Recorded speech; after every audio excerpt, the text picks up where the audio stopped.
All right, so moving on from the problem, reaction, solution, we see one of their game plans. We know they're out there. We know that there are a few good guys out there trying to fight them.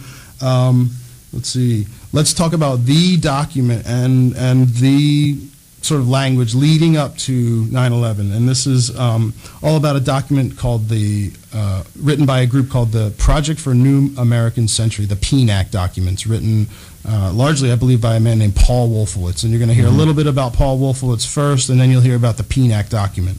And what track? That would be track 11, sorry. Track 11, all right.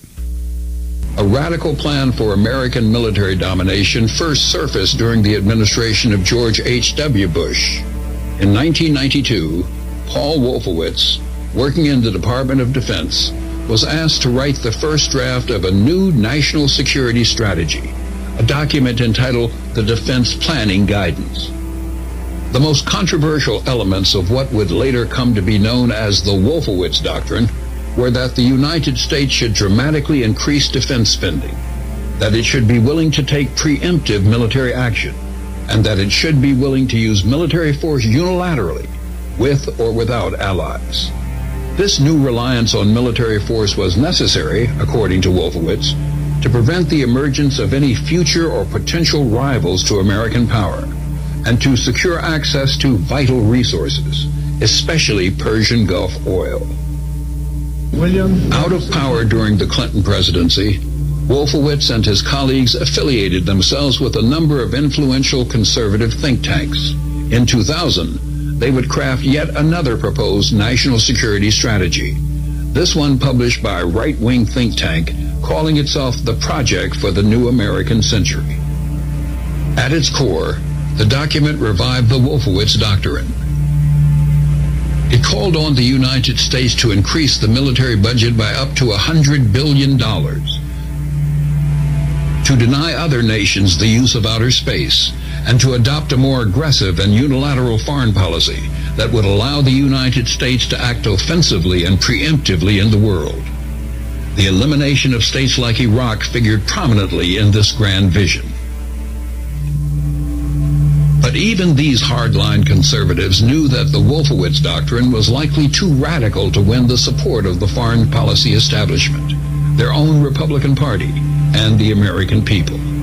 In their defining document, written in September of 2000, a full year before 9/11, they acknowledged that the process of transformation, even if it brings revolutionary change, is likely to be a long one, absent, in their own chilling words, some catastrophic and catalyzing event, like a new Pearl Harbor. 1 year later, that event would arrive. So there you see it. Build up, literally, there's their build up to problem, reaction, solution. They have some things they want to get accomplished, and they know that the public would not be willing to accept it. It would be only a gradual change. It would have something that would have to be achieved gradually through long periods of time, absent a catalyzing event, a cataclysmic catalyzing event, such as a new Pearl Harbor.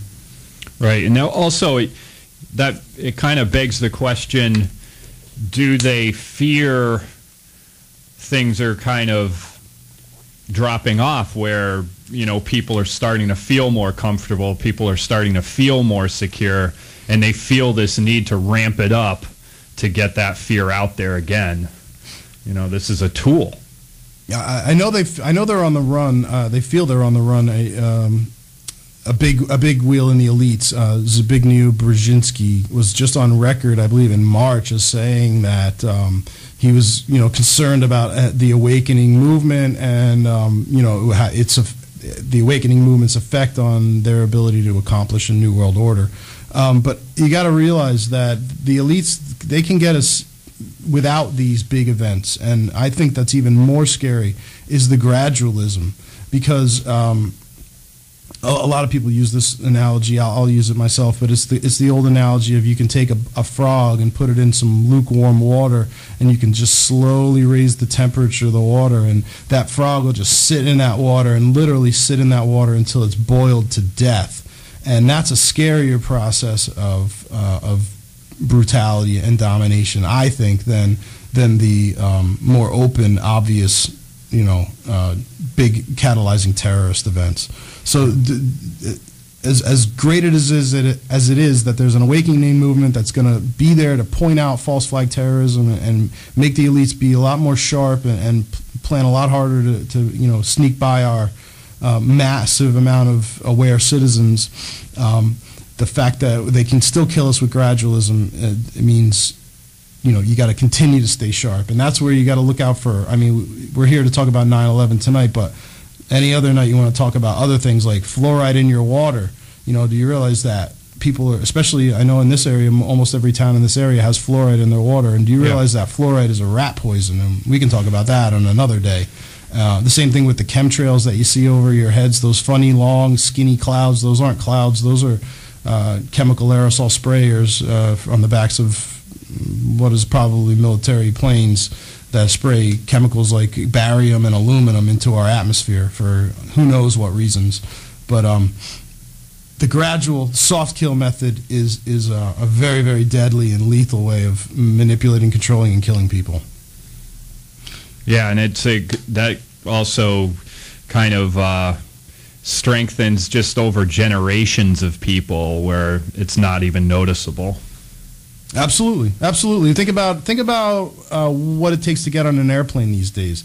If imagine get somebody zap somebody from the late 70s or the 80s and bring them into 2010 and tell them to get on a plane. It would be absurd. You're gonna take naked pictures of my body and they probably wouldn't even get on. Zap me with a chest X-ray and I got to take off my shoes and I can't bring anything liquid or with a gel and I can't even bring a tiny little bottle of shampoo on a plane. I mean, it's absurd, and it's that level of gradualism, and it's sad that it really hasn't been all that long. So maybe you were right with the ramping up of everything. Maybe even the gradualism is ramping up. But a lot of people say that we are in a new era of movement, what's known as the quickening, where things are happening at an extremely rapid pace, and it's not just us versus them, the elites versus the little guy. It's everywhere.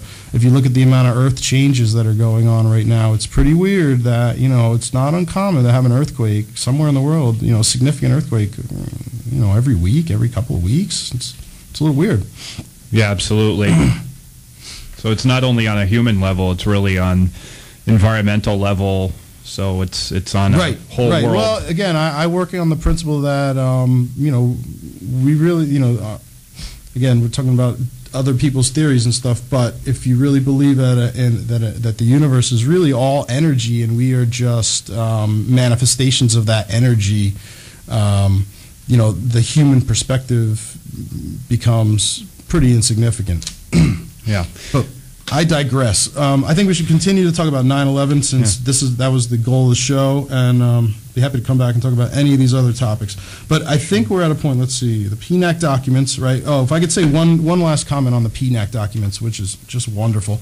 I love how these elites, it doesn't matter if they're in political power or if they're in the private sector, they seem to do just as much damage. A guy like Paul Wolfowitz, who just kind of bounces back and forth from being, in the Reagan White House and then in the private sector and then back in, other conservative white, I'm not going to play left-right politics, but in his example, other conservative executive offices. It's just funny that I think it was Mussolini that said that's the definition of fascism is when the state and the corporations work together against the people. And pretty clear-cut example with guys like Cheney, who it doesn't matter if he's in charge of Halliburton or if he's the vice president. He's going to do his best to achieve the elite ends and screw over the little guy, bottom line. But anyway, I think we're at a point where see PNAC documents and all right. All right, this is Mass Transition.